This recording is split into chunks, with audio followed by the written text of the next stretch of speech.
Mag-deposit And that is kaliwaan. You know kaliwaan? Kaliwaan? Yeah, kaliwaan, no? You should know Not the kaliwete, not the guy with another wife, no? Mga kapatid, magandang hapon sa inyo. Update lang po dito sa Honda City na tin-troubleshoot ko nung nakaraan. Sabi ko nga po, yung Uno, hindi siya gumagana kasi kahit tanggalin ko yung high tension wire dito sa spark plug, walang pagbabago yung andar ng engine. Tapos pag ibalik ko yung high tension, tanggalin ko naman yung supply doon sa injector, no, yung positive and negative supply, 12 volts doon sa injector, hindi rin nagbabago. So ibig sabihin hindi gumagana yung Uno. Ngayon nung tinanggal ni Al, yung spark plug, lapit ka ng konti dito, Glenn, talagang hindi ho siya gumagana. Ayan, oh, maitim siya, basa ng langis. Kung ito ay gumagana, medyo maputi-puti yan or medyo brown ng konti. Yung kasi kapag gumagana. Nung araw, di ba may motorsiklo ka? Nung araw, yung kaibigan ko, si Ramil Dotimas, dyan sa Guadalupe, ay Ramil, saka si Abek, pag hinahatid ako nung kanilang tricycle, dahil may pinupuntahan kami, palaging humihinto, every isang poste, humihinto yun. Tapos tatanggalin niya yung spark plug, kailangan niya ng lighter. Oo, susunugin niya ng lighter yan. Mainitan niya para mawala yung langis kasi yung kanyang motorsiklo, yung langis, may ibabaw na dun sa piston yung langis. Kaya pag ito, nabasa ng langis, hindi talaga gana. Ayan o, basa po siya ng langis. Pero dahil sa nandito naman yung ating pressure tester, no, para matest natin yung pressure, kaya inilabas ko na to, kasi kung itong spark plug ay maayos, i-check natin yung compression. No? Ngayon, i-try natin, Al, bawat cylinder, kung maganda ang compression. Magsimula tayo sa Uno. Ang kailangan ko lang dito, ma-crank mo siya, mag-up and down yung piston at makabuo siya ng compression kasi magko-compression test tayo. Titignan natin kung lahat ng cylinders na to ay pare-parehas ng kanilang compression. Okay, Al, start mo. Titignan natin yung Uno, isa-isa tayo. Sige, Al, start natin sa Uno. I-crank mo, tignan natin kung aakyat yung compression nito. Ayan, tignan nyo po mga kapatid, ha. Okay. So tayo ay nasa 125 PSI yung compression ng Uno. 125 PSI. Bumaba kasi may leak tayo ng konti doon. Hindi pwedeng masyadong higpitan yon. Baka mahirapan tayong magtanggal. Compression testing po tayo sa cylinder number 2. Itatry natin, itetest natin kung parehas sila ng compression ng cylinder number 1. Kanina sa cylinder number 1 ay 125 PSI ang nakuha natin. Tignan ngayon natin sa cylinder number 2. Sige, Al, paki-crank mo. Op! Teka, mukhang may singaw tayo. Okay, one more. Op! Wala. Ayun. Op! Mahina. So, ito yung sa tres, tinanggal namin, mga kapatid. Hindi naman siya masyadong basa, pero ganda, mamasa-masa pa rin. Tapos, itong dos, wala talaga tayong nakuhang compression kanina. Mukhang dumarami ang problema nitong Honda City na to, ah. Try natin ngayon yung tres. Sige nga, pa-start nga. Okay, malakas itong tres, 145. Ha? Yung tres malakas, 145. Tanggalin mo nga itong spark plug ng 4. So, kung sakali, ang may problema pala dito, yung dos. Kaya pala siya palyado. Di ba? So, na-check na natin yung Uno. Ang problema naman sa Uno, nababasa ng langis yung spark plug. So, mukhang talagang kailangan ng buksan ang makina nito. Ito ay halos basa din, oh. Ngayon, mga kapatid, kaya ako tinanggal yung connection ng mga injectors para hindi siya mag-open at bumuga ng gasolina. Kasi habang kinakrank mo yan, mga kapatid, gumagana yung pump. Pero kung tanggal yung supply ng mga injectors, naka-close talaga yon. Kaya dapat ito, hindi siya basa ng gasolina. Kaya ngayon, hindi siya nangangamoy gasolina, di ba? Kasi tinanggal natin yon. I-try ngayon natin itong 4. Yan. Tingnan natin kung ito ay papasa. Ayun. Okay. Glenn, ilapit mo na dito. Tignan natin yung 4. Sige, Christian. Okay, sa 4. Sige pa, sige pa. Okay. Sa 4 ay 130. No? Sa 3 ay 145. Balikan ko yung 2. Ngayon, malalaman na natin kung ano ang problema nito. Ha? Ito yung pinakamaganda at pinakamabilis na pag-test natin na hindi tayo mag-aaksaya ng pera na bibili ng injectors, bibili ng spark plug. Kasi doon sa kanyang performance kahapon, nung isang araw ba to, talagang palyado siya, no? Mahina. Okay, i-try ngayon natin, Glenn. Ilapit mo. Bumalik tayo sa 2. Sige, Christian. Wala talaga. So, ibig sabihin, loose compression yung 2. Wala talagang naiipon na nako-compress na hangin. Kaya talagang magiging palyado yung andar po nito. Ngayon, balik tayo sa 1. Sana po makita po ito ng may-ari kay Kuya. Yung isinama ko sa vlog kahapon, dito po sa inyong Honda City, ayan, kitang-kita po na walang compression yung inyong cylinder number 2. Possible, singaw ang intake valves nito sa 2, kaya talagang magiging palyado po ito. Okay, Glenn? One more time, Christian. Okay, oh. O, sige. Okay. Ayan, pumapalo pa ng 145 pala to eh. No? 140. O, tatanggalin ko yung hangin ha. I-release natin. Balik natin sa 2. Itong 2 talaga ang ayaw magkaroon ng compression. Yan, walang putol. Okay. Christian, isa pa. Wala talaga. Sige. Wala talaga. Okay. Yun na yun. Mga kapatid, may problema yung cylinder number 2 nitong makina ng Honda City. Wala na tayong ibang gagalawin muna dito kasi yun naman tulo ng langis na pwedeng nanggagaling sa valve seal yun. Dahil sira yung valve seal, pumupunta doon sa spark plug. To, ha? Pumupunta dito kasi yung valve seal, yung langis pupunta doon sa ibabaw ng piston. Siyempre, kung marami-rami na rin yung langis na yun, talagang mapupunta dito sa spark plug. Yun yung nangyayari sa 1. Pero doon sa 2 sa 3 meron din, di ba? Tingnan ko nga yung yung 2 talagang hindi sumusunog eh, oh. Kaya pala siya ganitong puti, hindi siya sumusunog kasi walang kompresyon. Yung 3 naman, okay, medyo basa-basa rin siya. Ayan, tapos yung 4, ayun. Oh, ito yung 4, ganun din, mamasa-masa din siya. Okay, ang ating nakitang conclusion dito, yung cylinder head niya, may problema din talaga yung mga valve seal nito. Malamang worn out na yon, kaya ito ay nakakabasaan ng spark plug. Tapos, yung kanyang cylinder number 2 ay totally walang compression, kaya talagang ito ay nanginginig na rin ang andar ng makina. Wala na tayong ibang isasuggest sa may-ari nito kung hindi overhaul. Top overhaul na po tayo. Kaya kung nanonood po kayo, nandyan po, itinest na natin sa pamamagitan ng ating compression test. Walang compression ng inyong number 2. Hindi naman pwedeng gamitin nyo to ng 1, 3, 4 lang. Hindi po pwede yun. Mahina po ang makina niyan. At yun nga po, uusok na rin to ng puti dahil hindi maganda yung sunog ng mga spark plug nyo dahil nga nababasa din siya ng langis. Okay, brother and sister. Di ba, mga kapatid? Okay. Ito na po yung sasakyan ng ating customer na foreigner.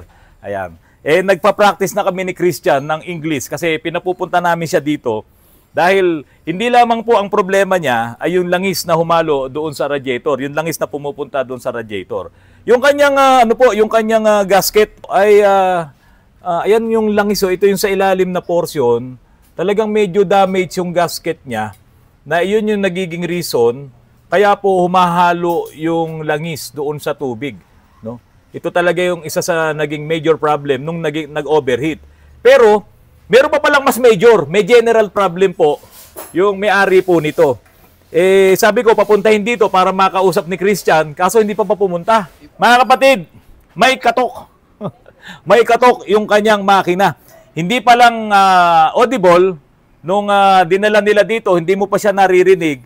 Pero, ang lakas na po ng piston slap nung kanyang piston number 1, 2, and 3. Yung 4 lang ang pumasa na walang piston slap. Pero yung 1, tignan nyo po kung gaano kalakas yung katok ng 1. Okay? Sige, tanggalin ko muna. Sige. Maganda kung ipakita mong gumagalaw talaga yung piston. Ayan, oh. Okay. Tapos yung cylinder number 4, tignan mo kung mayroong katok. Oh, may galaw siya pero hindi pa talaga kumakatok, no? Okay. Yung number 2 and 3, ikot mo ngayon yung ating sigunyal. Sige, ikot. Ikot. I-top dead mo, top dead.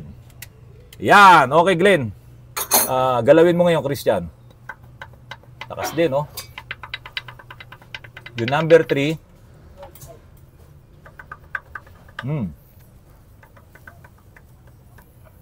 Sige. Malakas din.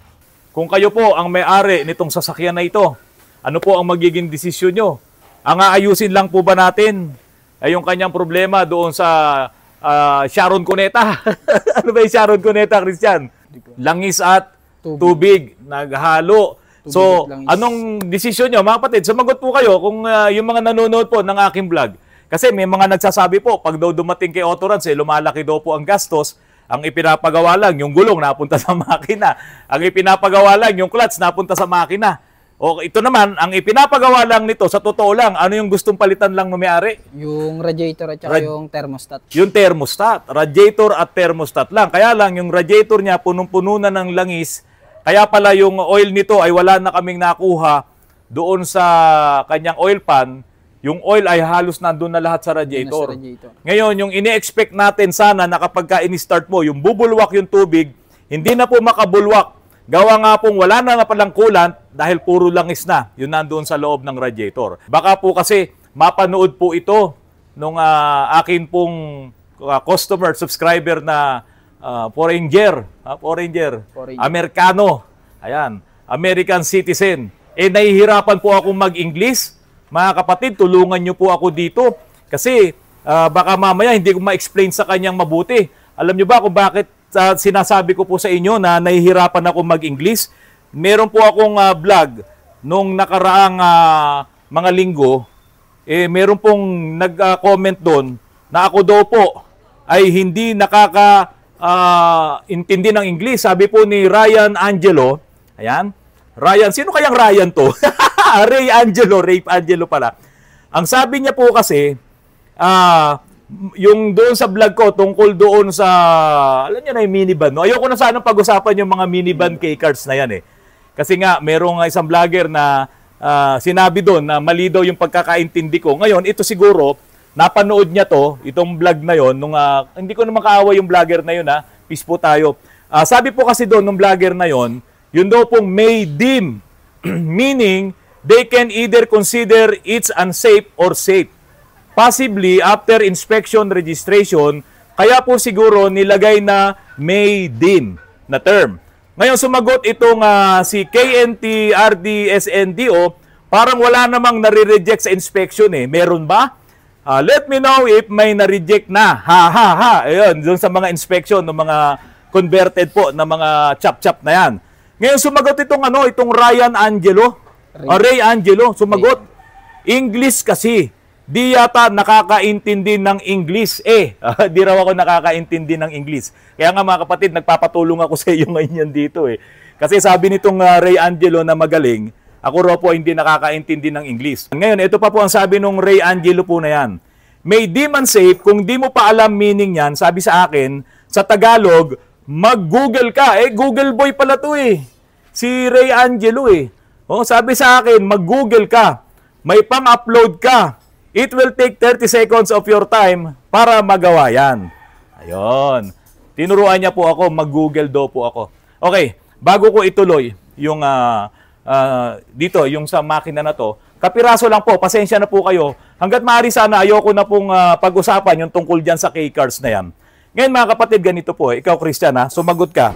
Sa Japan, merong biennial inspection. At ito, yung biennial inspection na yun, every 2 years, ginagawa yon sa lahat ng sasakyan na more than 250cc. So yung mga motor na mababa sa 250cc, hindi kasama yon sa ini-inspect nila. At ito, maano sila dito, mahigpit sila dito. At ang tawag doon, Christian, yun yung sinatawag na shaken.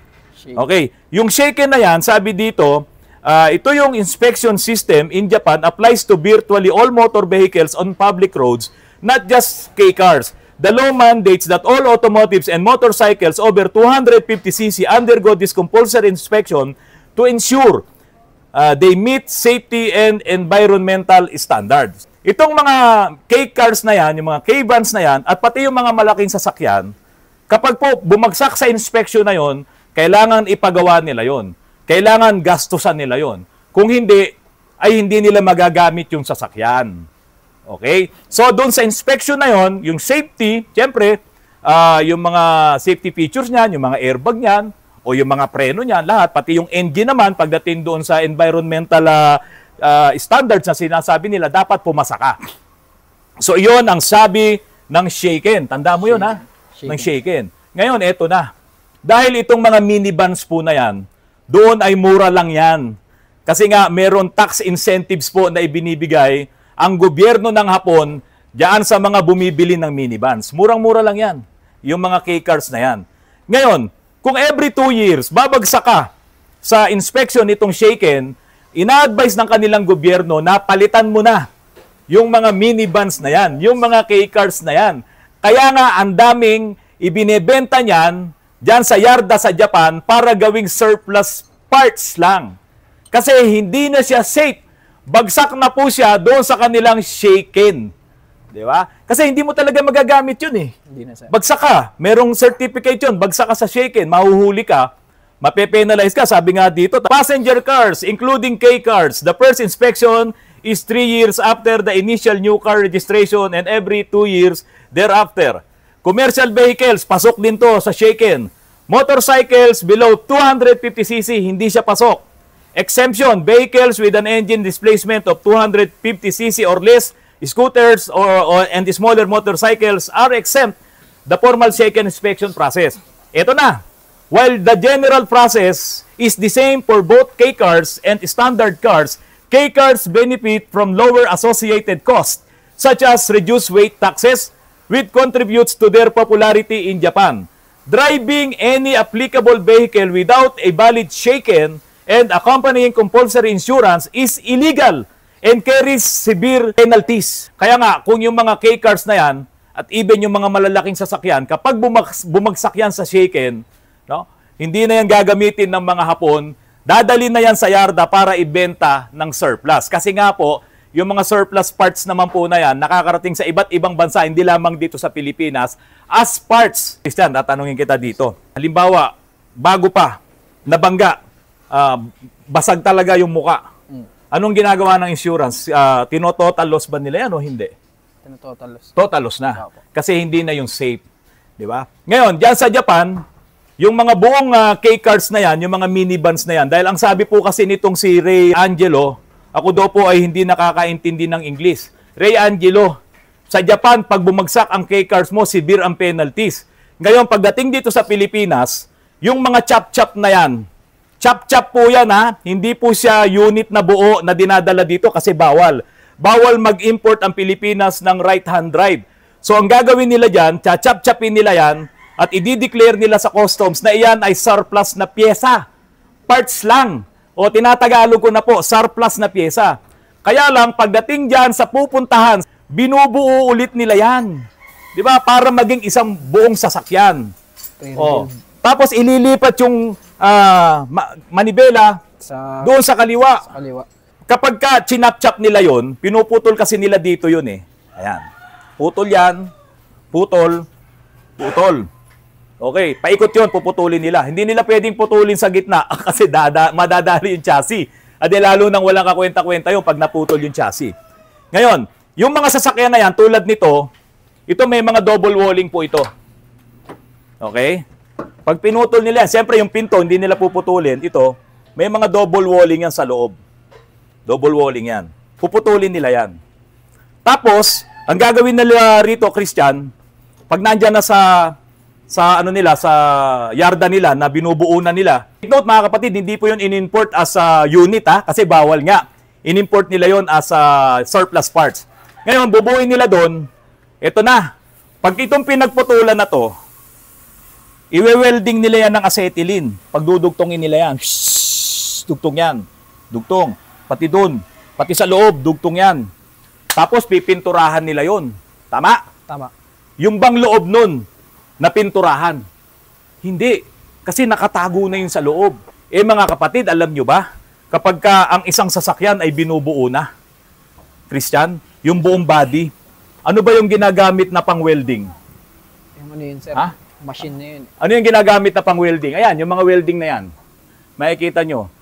Dito. Ayan, yan, yung welding na yan. Yan, welding. Ha? Ayan. Anong tawag dyan sa mga welding na yan? Ayan, tuldok-tuldok lang yan, no? Ayan. Hindi yan ina-acetylene. Ha? Magkahiwalay kasi yan. Anong tawag sa welding na yan? Spot weld. Kung nakikita nyo yung mga baterya na rechargeable, doon sa ibabaw, hindi mo kayang hinangin yon ng soldering iron. Spot weld yun. Ganun yun. Welded na siya. Hindi kailangan painitan ng acetylene. Yung acetylene welding. Kasi alam nyo, habang yung yero, pinapainitan mo, lalambot yun. Tapos paglambot nun, prone na yan sa kalawang. Kaya nga po, halimbawa, nakabili kayo ng mga ganyang sasakyan, yung loob niyan, hindi na yon napipinturahan, hindi na yon napaprimeran, kasi nga nasa loob. Sa loob na, sir. Christian, pagka yung sa assembly plant ng mga sasakyan, yung buong body ng sasakyan, after na ma-spot weld na nila lahat yan, saan nila inilulubog yan? Sa pintura na, sir. Sa primer. Primer. Makikita nyo yun, mga kapatid, yung buong body na yun, inululubog nila yun sa primer. Para pasukin talaga yung kaloob-looban ng mga hindi kayang abutin ng pintura, ng spray paint. Inilulubog yun. Yang mga binibili nyo na yan, hindi na yan mapipinturahan, malambot na yung mga yero niyan, at talagang masasabi mo na masasacrifice na yung tibay niyan. O ngayon, mga kapatid, doon sa sinasabi nila na may deem unsafe, doon pa lang sa Japan unsafe na siya pag bumagsak ka doon sa shaken Shaken. Tapos yung pinaglipat-lipat mo na, tapos winelding mo, unsafe na yun. Kaya nga, yung mga chop-chop vehicles na dinadala dito, bakit nagiging chop-chop yan? Kasi bawal mong dalin, i-import dito yung mga right-hand drive. So ang gagawin nila, i-chop-chop nila yan. Hindi ka pwedeng mag-import ng right-hand drive. Pwede kang mag-import, yung left hand talaga, babayaran mo yung malaking tax, 200%. Kaya mahal So hindi pang negosyo. Ngayon, meron pa pong nag-comment doon. Sa Subic, ang dami niya. Nung araw, ang dami niya sa Subic. Kasi nga po, ganito naman nangyari sa Subic Dahil ang Subic kasi, Freeport Zone yan, binigyan ng gobyerno, ng authority, yung lahat ng mga nagne-negosyo dyan sa Subic, kahit sa ibang bansa, kahit yung mga taga rito, lahat na magpwesto dyan sa Subic, meron silang authority na mag-import ng kanilang mga ganitong sasakyan. Kahit pa yung mga SUVs na yan. Pero yon ay para lang doon sa kumpanya na yon, mag-i-import ka. Aba, ang ginawa naman nung iba, ginamit yung authority na yon, ng mga kumpanya na yon, nag-import ngayon ng mga galing ng Japan, mga right-hand drive, tapos doon kino-convert. Kaya yung mga sa Subic, mas okay pa yung kung tutusin. Bakit? Hindi yung pinutol Hindi yung chop-chop, kasi nakapasok talaga rito yung buo-buo. Pero dahil sa nakikita yan, napansin yan ng mga distributor dito, halimbawa yung Suzuki, napansin yan, nagreklamo sila, kaya ipinagbawal yan ng gobyerno na hindi ka na makaka-import ng buo. Yun ang pagkakaalam ko. Itama nyo ako kung mali. Pero ngayon, dahil sa lahat po ng mga minivans na yan, yung mga K-cars na yan, pati yung mga napapalusot ay pinuputol talaga nila, china-chop-chop nila. Yan ba ay may deem unsafe? Iba yung may deem Di ba? Iba yon. May chance pang yan maging safe Sa Japan nga, walang putol, walang conversion, hindi na safe Basta bumagsak ka doon sa shaken nila. Mga kapatid, ito na, balikan natin to. So ito po ay talagang overhaul to, general overhaul to dahil kalog na yung mga piston. Hihintayin na lang namin yung customer ko na English speaking dahil sa isang US citizen at magpapaturo po ako ng English sa kanya. Mga kapatid, maraming salamat sa patuloy na pagtangkilik nyo po sa Autorans. Nandito po ang ating mga kasamahan sa trabaho, sila Christian, sila Al. Patuloy po tayo nagtatrabaho. Pagpunta nyo po rito, kami po yung sasalubong sa inyo. Magandang hapon sa inyong lahat. That's just going from my replacing them, cleaning them and replacing them on the big. That's why those mechanics, I call it Mecaloco. They're pulling customers. Since you are a US citizen, you are English speaking. So if you tell them na replace the radiator, we will replace it. They will buy a new radiator and then sisingilin nila kayo. they will charge you. But the problem is still there. Still Yeah. there. Yeah. Yun yung mga nangyayari.